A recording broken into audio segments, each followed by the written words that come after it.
Bismillahirrahmanirrahim. Students, we are studying chapter 7, chemistry 9th class. This chapter is about electrochemistry. In previous lectures, we have discussed various things of this chapter like oxidation, reduction reactions, oxidation states, rules for assigning oxidation numbers, different short questions which were the mini exercises of this chapter in the form of test yourself questions. Process of electrolysis has been explained. Electrolytic cells, voltaic cells, they were discussed. Working of these cells, their differences, extraction of sodium and preparation of sodium hydroxide. This preparation of sodium hydroxide we explained yesterday. And after this, Croyan process was explained, rusting of iron, especially it was discussed with you.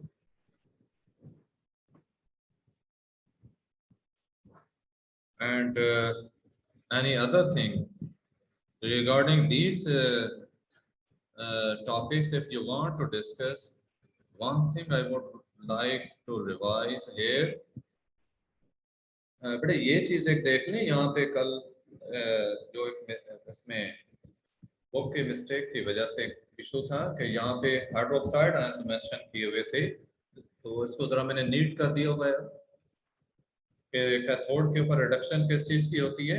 ये electrolysis आपके सामने जो है ये इसकी Bryan की electrolysis है for the formation of sodium hydroxide, जिसमें कैथोड के ऊपर रिडक्शन किसकी होती है, हाइड्रोजन आयंस की। तो दो हाइड्रोजन आयंस दो इलेक्ट्रॉन जब लेते हैं तो दो हाइड्रोजन के एटम बन जाते हैं और ये एटम फिर आपस में मिलकर हाइड्रोजन का एक मॉलिक्यूल बना देते हैं। और ये इलेक्ट्रॉन्स कहाँ से आते हैं, ये एनोड के ऊपर जो ऑक्सीडेशन हुई थी क्लोराइड आयंस की, ये वाले जो दो इलेक्ट्रॉन्स थे वही यहाँ पे यूज हुए हैं। उसके बाद सोल्यूशन के अंदर सोडियम आयंस बच जाते हैं और OH आयंस बच जाते हैं, ये आपस में मिलकर NaOH बना देते हैं। और ओवरऑल रिएक्शन ये चीजें एक्सप्लेन हो चुकी हैं, बस ये चीज ध्यान में रखें कि यहाँ पे आपने कैथोड के ऊपर रिडक्शन किसकी करवानी है,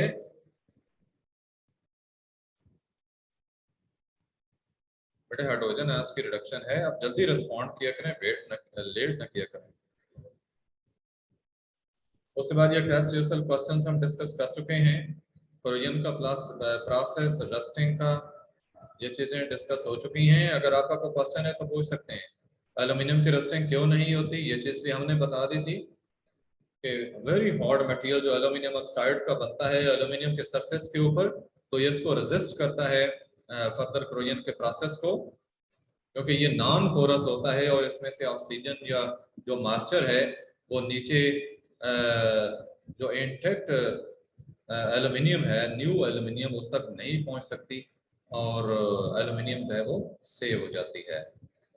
आज हमने पढ़ना है प्रिवेंशन ऑफ कोरोजन, कि कोरोजन को हम प्रिवेंट कैसे कर सकते हैं। आपको क्वेश्चन पूछना चाहते हैं तो पूछ सकते हैं, otherwise today's lesson starts now. No sir. Okay, but prevention of corrosion, कि corrosion जो आपको बताया गया था कि it is the process of eating away of a metal due to surrounding medium, और सराउंडिंग मीडियम के अंदर दो चीजें आपको बताई गई थी जो कि कोरोजन को एक्सेलरेट करती हैं। वो कौन कौन सी दो चीजें हैं जो कोरोजन का सबब बनती हैं, कोई स्टूडेंट बता सकता है? कि दोनों की प्रेजेंस होगी तो कोरोजन या रस्टिंग होती है।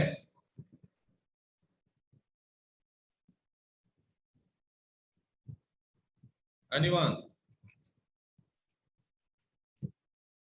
कल का लेसन लगता है आप लोगों ने पढ़ा नहीं है, लेक्चर बाद में भी सुन लिया करें। क्वेश्चन रिपीट करें। क्वेश्चन बेटा ये है कि रस्टिंग का प्रोसेस जो है ऑक्सीजन और वाटर की, बिल्कुल ठीक, वाटर की, बिल्कुल ठीक, ऑक्सीजन और वाटर, ऑक्सीजन और वाटर, ऑक्सीजन और वाटर, ये दो चीजें जो हैं इन दोनों का होना जो है it is must for corrosion और फॉर रस्टिंग। रस्टिंग मैंने आपको बताया था एक स्पेसिफिक टर्म है जो कि आयरन की कोरोजन के लिए यूज होती है, सो रस्टिंग इज आल्सो कोरोजन। तो ऑक्सीजन और वाटर जो है यानी मॉइस्चर, ये दोनों चीजें अवेलेबल होंगी तो तब क्रोजन होती है। दैट मीन्स कि अगर हम क्रोजन को प्रिवेंट करना चाहते हैं, देखिए प्रिवेंटिव मेथड्स हम पढ़ रहे हैं, क्रोजन को प्रिवेंट करना चाहते हैं तो हम अपनी मेटेलिक ऑब्जेक्ट को, मेटल की चीज को इन दोनों चीजों से बचाएं, ऑक्सीजन से और नमी से। इन दोनों में से किसी एक से भी अगर बचा लेंगे तो क्रोजन नहीं होगी। जैसा मैंने आपको कल बताया था कि क्रोजन प्रोसेस में अगर ऑक्सीजन अवेलेबल हो, मॉइस्चर ना हो तो क्रोजन नहीं होगी। इसी तरह अगर मॉइस्चर है, ऑक्सीजन नहीं है, तब भी क्रोजन नहीं होती। दोनों में से एक चीज से आप अपने ऑब्जेक्ट को बचा लें तो क्रोजन नहीं होगी। आप अपने मेटेलिक जो भी चीज आपके पास है, अगर उसको इन दोनों में से एक चीज से भी बचा लेंगे तो क्रोजन नहीं होगी। और इसके अलावा एसिड की जो प्रेजेंस है, एसिडिक मीडियम का होना, ये इस प्रोसेस को एक्सेलरेट कर देता है। आपको बच्चा बताएगा कि एसिड की प्रेजेंस में ये क्रोजन क्यों तेज हो जाती है, क्यों एक्सेलरेट हो जाती है? क्योंकि एसिड क्या चीज प्रोवाइड करता है? Hydrogen ions. हाइड्रोजन आयंस की कंसंट्रेशन बढ़ जाती है in the presence of acid. और हाइड्रोजन आयंस आपने देखा था ना कि वो रोल प्ले करते हैं इस क्रोजन के प्रोसेस में।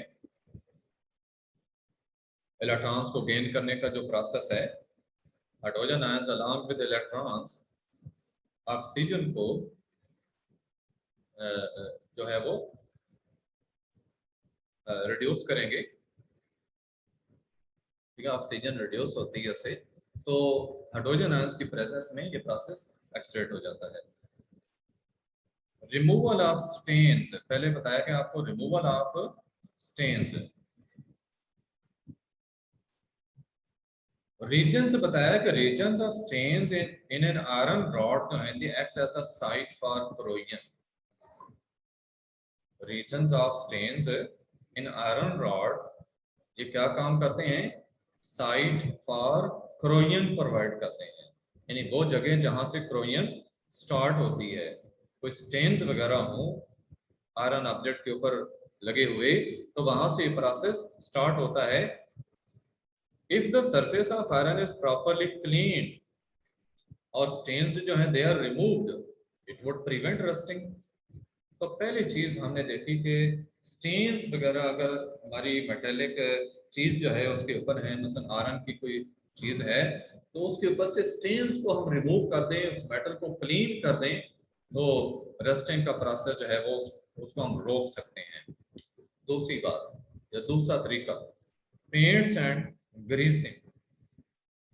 ग्रीसिंग और पेंटिंग जो है it can prevent the rusting of iron. अब ये कैसे? आपको मैंने बताया था ना कि ऑक्सीजन या नमी जो है, ऑक्सीजन और नमी को ना पहुंचने दें मेटेलिक ऑब्जेक्ट के ऊपर तो रस्टिंग नहीं होगी। जब आप ग्रीस लगा देंगे या पेंट कर देंगे, पेंटिंग के बाद क्या इफेक्ट होगा?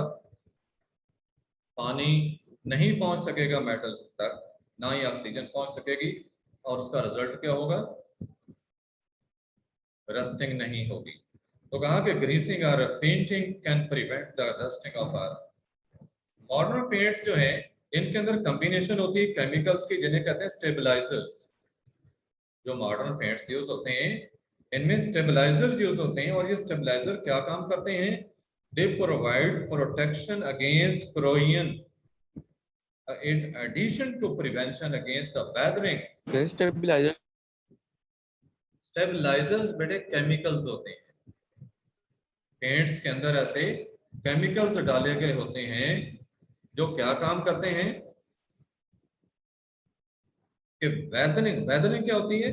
मसलन एसिड रेन की वजह से, एसिड रेन की वजह से जैसे बिल्डिंग्स वगैरह का अफेक्ट होना है एसिड जरा रेन भी की आवाज वजह नहीं आ से। रही थी। ये कॉल्स डिस्टर्ब करती हैं जिनको मैं काट भी रहा हूँ, लेकिन एक दफा काटने का मकसद ये होता है कि बंदा ठहर जाए, उन्हें फिर भी असर नहीं आता क्योंकि मोबाइल का नेट चल रहा है ना। अच्छा, तो वेदरिंग इफेक्ट क्या होता है? मौसमी असर वो कैसे होता है? एसिड रेन की वजह से। कि जब रेन वाटर में एसिड्स मौजूद होते हैं, सल्फ्यूरिक एसिड वगैरह, नाइट्रिक एसिड वगैरह, तो ये जो स्टोनी बिल्डिंग्स हैं जैसे कैल्शियम कार्बोनेट वगैरह, मार्बल की बिल्डिंग्स हैं, तो वो ये वाटर उसको डिसॉल्व करता है, ये वेदरिंग है। तो बताया कि ये जो पेंट्स हम करते हैं, वेदर शीट्स, आपने सुना होगा ना, वेदर शीट्स जो हैं, वेदर शीट्स के अंदर यही स्टेबलाइजर यूज होते हैं।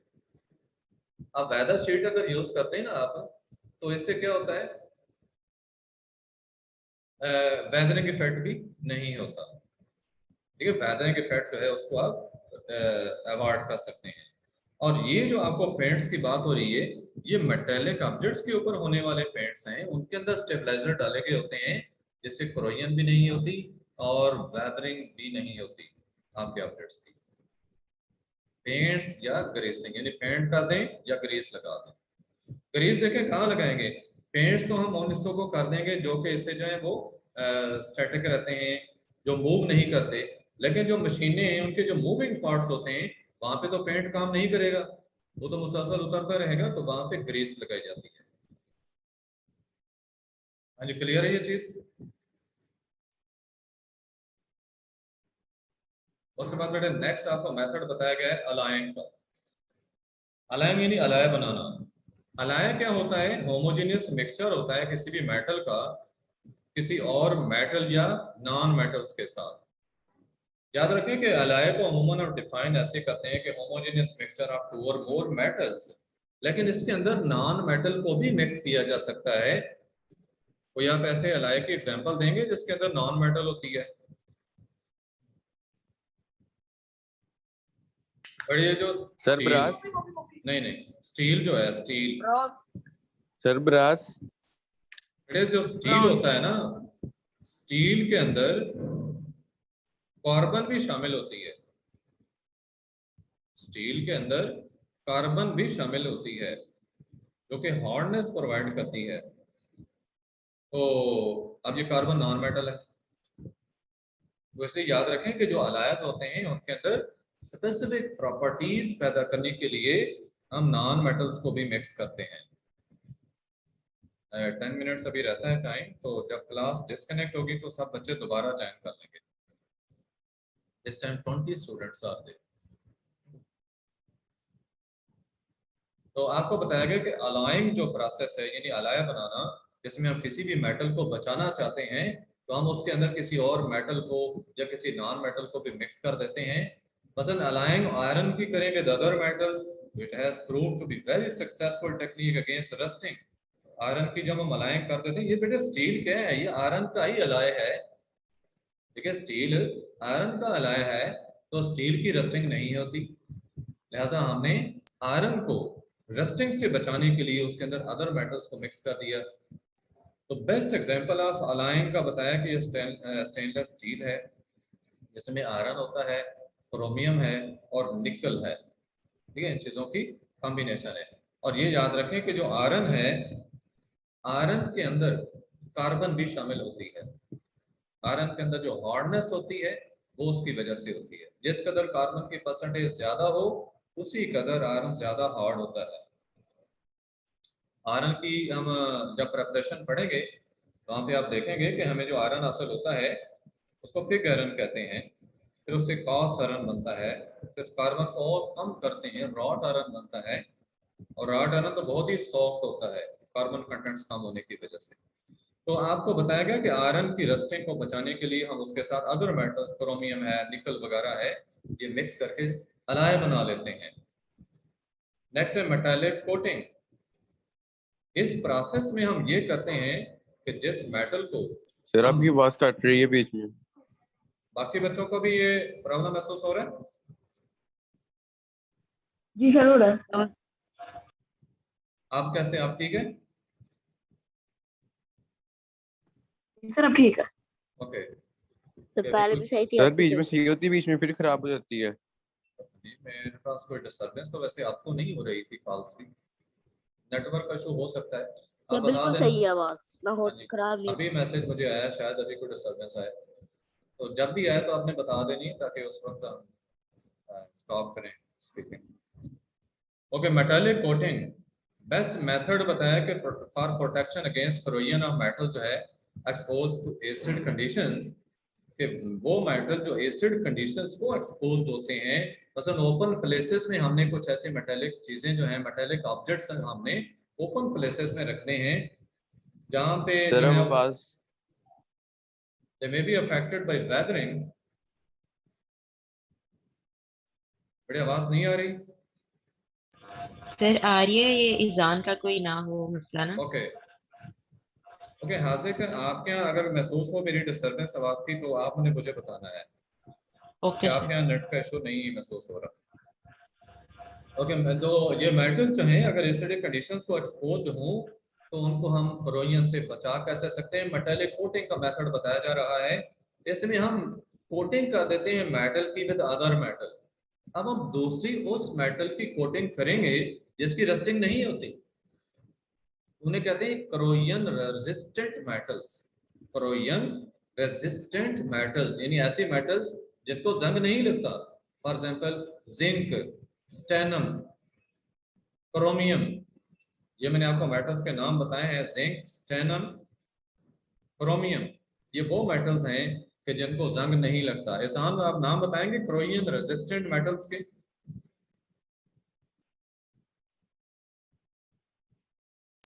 एहसान आप बताएं। जिंक, यस, जिंक, टिन और क्रोमियम। ओके।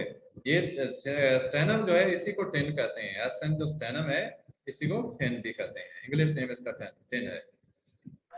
सर इनमें ऐसी क्या चीज होती है, हाँ जी, इनमें ऐसी क्या चीज होती है सर जो ये नहीं होते हैं? बेटे इनका जो ऑक्सीडेशन पोटेंशियल है वो बहुत कम होता है। Okay sir. तो बताया कि मोस्ट वाइडली अप्लाइड टेक्निक जो है ये वाली टेक्निक मेटेलिक कोटिंग की, ये कहाँ अप्लाई होती है? The food industry.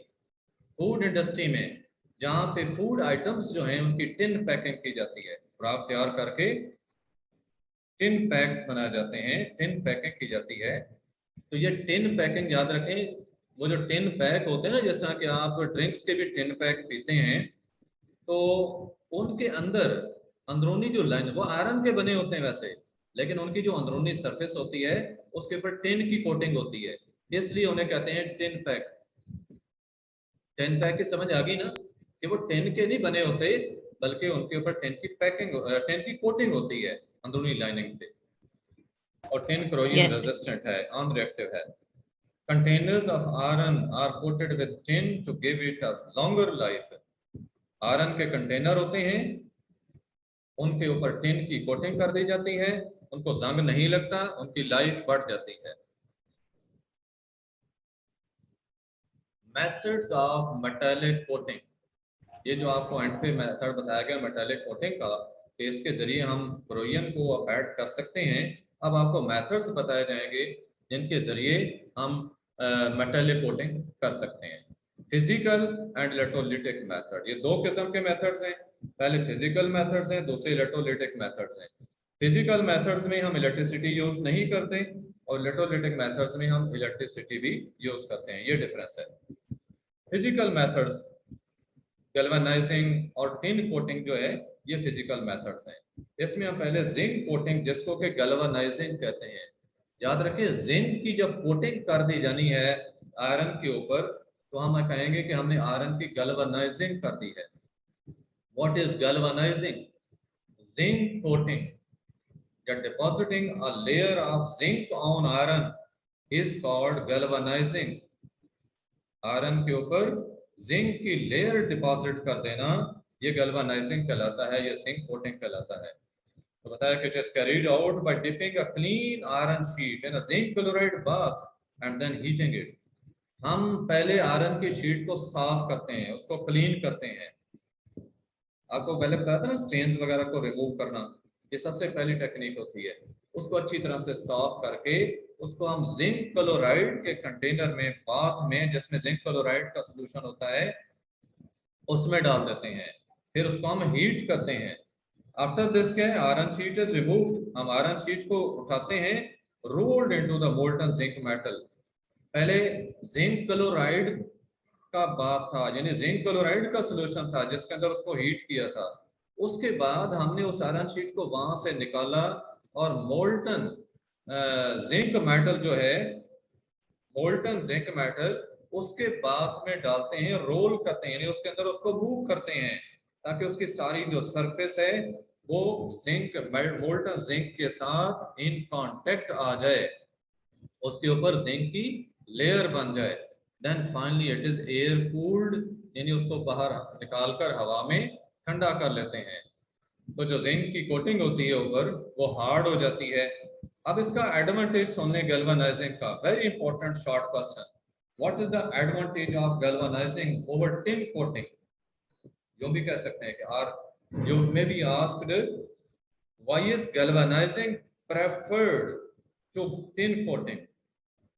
गैल्वेनाइजिंग जो है वो टिन कोटिंग पे प्रेफर की जाती है, उसकी क्या वजह है? तो बेटा याद रखें, ये जिंक की जो आपने लेयर डिपॉजिट की है आयरन के ऊपर, अगर ये डैमेज भी हो जाती है, ठीक है, अगर ये ब्रेक हो जाती है सरफेसेस की, कहीं से डैमेज हो जाती है, तो आयरन की रस्टिंग फिर भी नहीं होगी।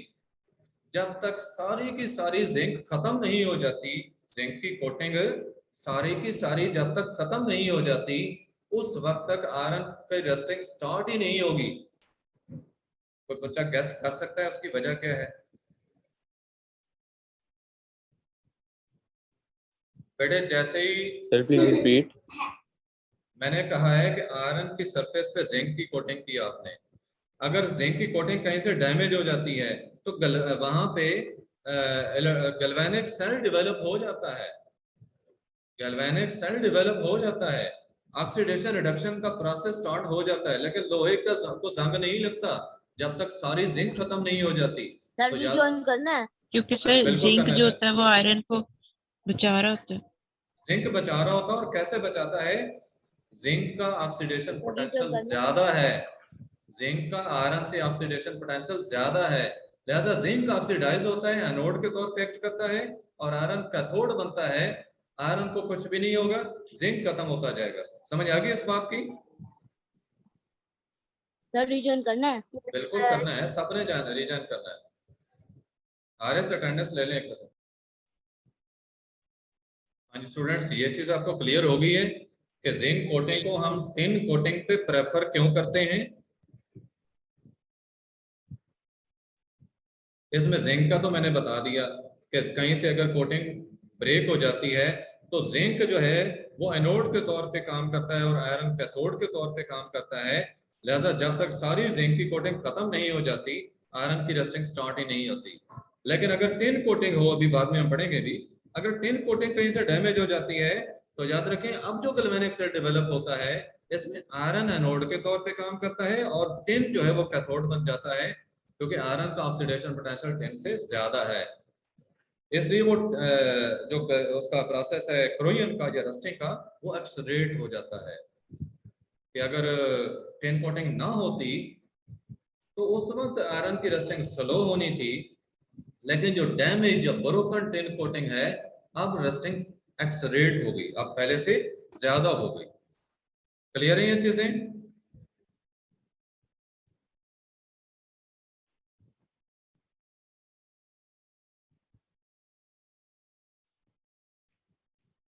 सर आपने अटेंडेंस ले ली है? अटेंडेंस हुई है, पहले दोबारा भी हो।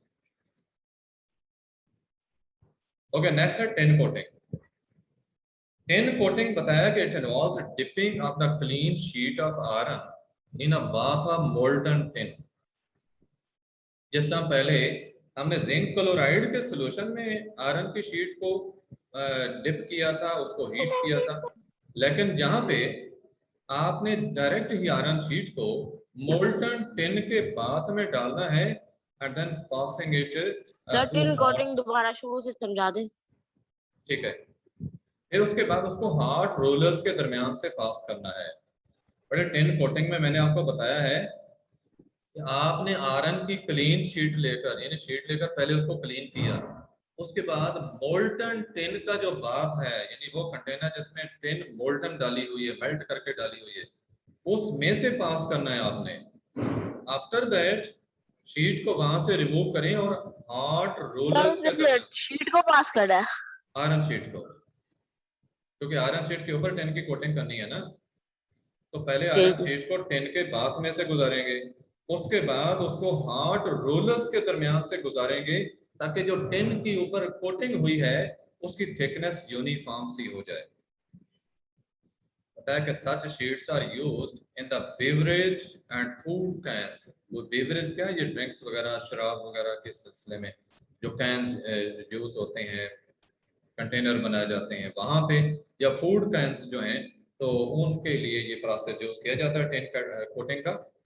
Tin protects the iron only as long as its protective layer remains intact. ये चीज मैं पहले आपसे शेयर कर चुका हूँ कि टिन उस वक्त तक प्रोटेक्शन करेगी आयरन की जब तक इसकी शीट इंटैक्ट रहेगी।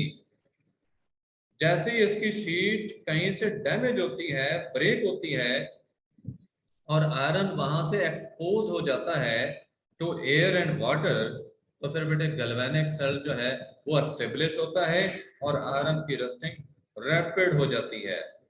तो क्योंकि अब आयरन और टिन के केस में जो गैल्वेनिक सेल एस्टेब्लिश हुआ है, इसमें आयरन एनोड बनेगा और टिन कैथोड बनेगा, क्योंकि आयरन का ऑक्सीडेशन पोटेंशियल ज्यादा है टिन की निस्बत। आज टिन कोटिंग और जिंक कोटिंग दोनों क्लियर हैं?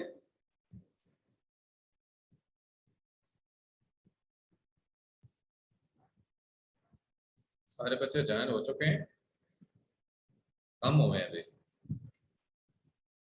हसन यासिर,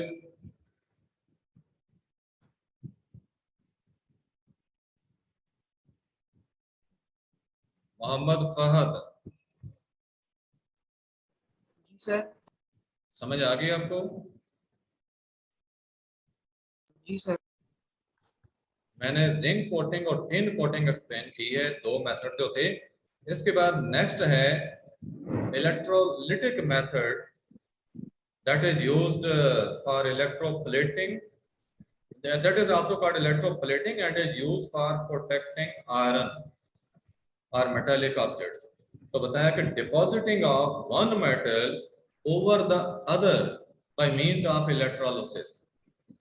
इलेक्ट्रोलिसिस के जरिए एक मेटल को दूसरी मेटल के ऊपर डिपॉजिट करना, ये कहलाता है इलेक्ट्रोप्लेटिंग। और ये यूज होता है to protect metals against corrosion and to improve their appearance. ये इसके आगे यूजेस बताए कि इलेक्ट्रोप्लेटिंग के यूजेस क्या हैं। पहले आपको बताया है कि मेटल को प्रोटेक्ट करना अगेंस्ट corrosion, यानी जंग से बचाना, और दूसरा उसकी अपीयरेंस को बेहतर बनाना, मेटल को उसकी ब्यूटी को बढ़ाना, अपीयरेंस। सर इलेक्ट्रोप्लेटिंग दोबारा से समझा दो। बड़े इलेक्ट्रोप्लेटिंग के अंदर हम एक मेटल जो है उसकी लेयर डिपॉजिट करते हैं किसी दूसरी मेटल के ऊपर, लेकिन बाय पासिंग इलेक्ट्रिसिटी यानी थ्रू इलेक्ट्रोलिसिस। तो इसमें हम इलेक्ट्रोलिटिक सेल एस्टेब्लिश करते हैं जिसके अंदर दो इलेक्ट्रोड्स हम यूज करेंगे, एक एनोड होगा और एक कैथोड होगा। जिस मेटल के जरिए हमने इलेक्ट्रोप्लेटिंग करनी होती है उसको हम एनोड बनाते हैं। ये चीज मैं पहले आपको डायग्राम से एक्सप्लेन कर दूं। ये देखें, ये एनोड उस चीज का होता है जिसके जरिए इलेक्ट्रोप्लेटिंग करनी है, और कैथोड उस चीज का होता है जिसके ऊपर इलेक्ट्रोप्लेटिंग करनी होती है। और जो इलेक्ट्रोलाइट है ये इसी मेटल का सॉल्ट होता है जिसका एनोड बना होता है। दोबारा सुने इलेक्ट्रोलिटिक मेथड। इलेक्ट्रोप्लेटिंग के अंदर जिस मेटल के जरिए इलेक्ट्रोप्लेटिंग करनी है उसका हम एनोड बनाते हैं, बैटरी के पॉजिटिव टर्मिनल से उसको कनेक्ट करेंगे, वो एनोड बन जाएगा। और जिस चीज के ऊपर कोटिंग करनी है उसको हम कैथोड बनाते हैं। सोल्यूशन जो है, ये इलेक्ट्रोलाइट जो है, ये उस मेटल का साल्ट होता है जिसका एनोड बना होता है। तो जब हम सर्किट को कंप्लीट करते हैं, करंट पास करते हैं, तो ये जो एनोड होता है ये ऑक्सीडाइज होना शुरू हो जाता है।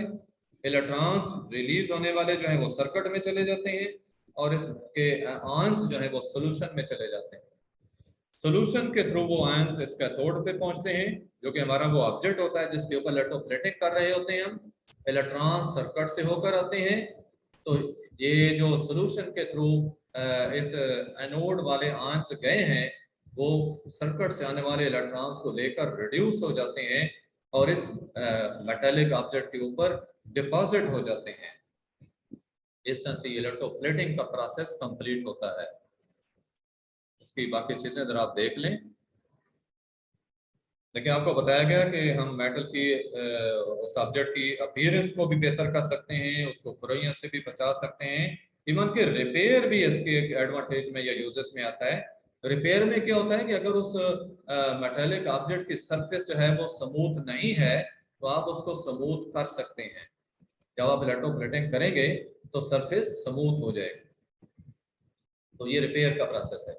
अब इलेक्ट्रोलिटिक सेल इसमें हमने एस्टेब्लिश करना होता है जिसमें एनोड उस मेटल का बनाया जाता है जिसको डिपॉजिट करना होता है हमने, और कैथोड उस चीज का होता है, उस ऑब्जेक्ट का होता है जिसके ऊपर हमने मेटल डिपॉजिट करनी होती है, यानी जिसकी इलेक्ट्रोप्लेटिंग करनी होती है। और इलेक्ट्रोलाइट किसका होता है?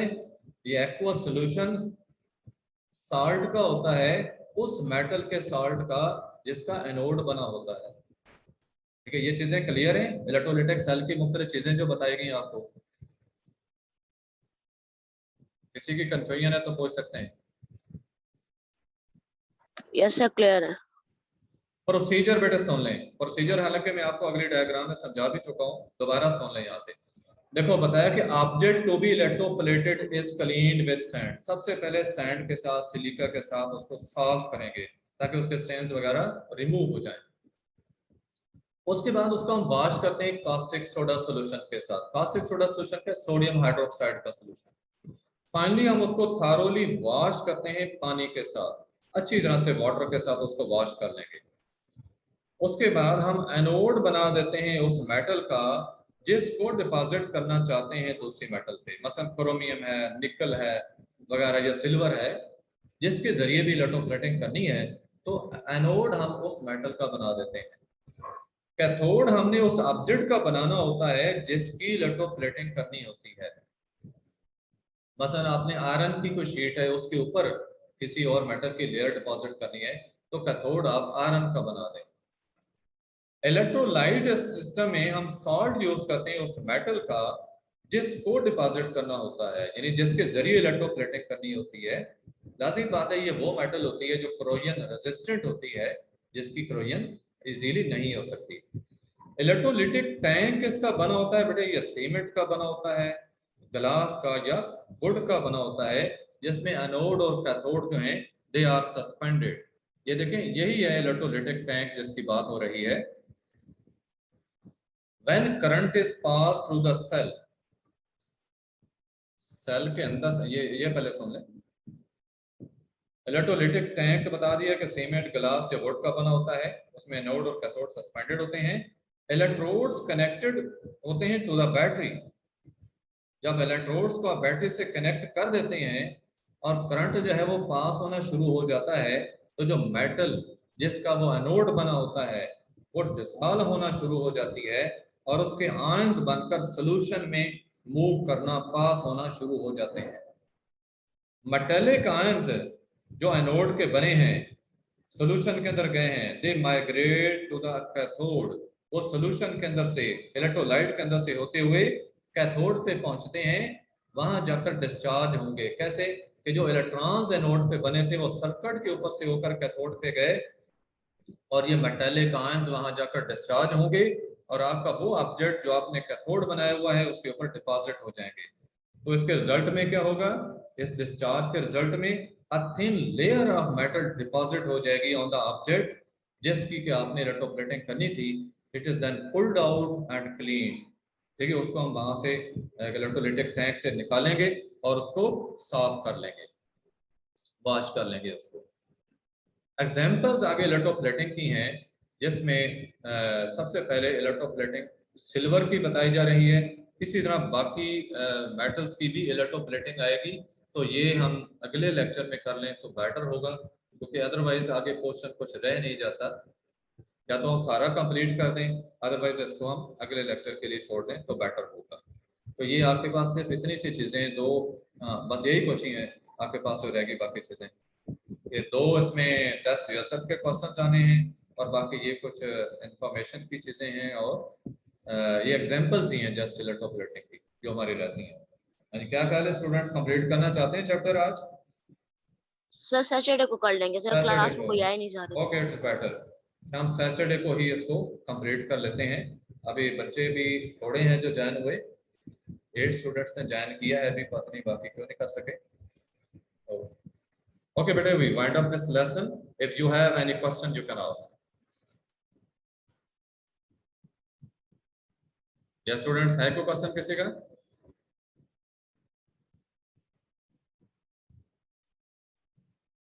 एहसान?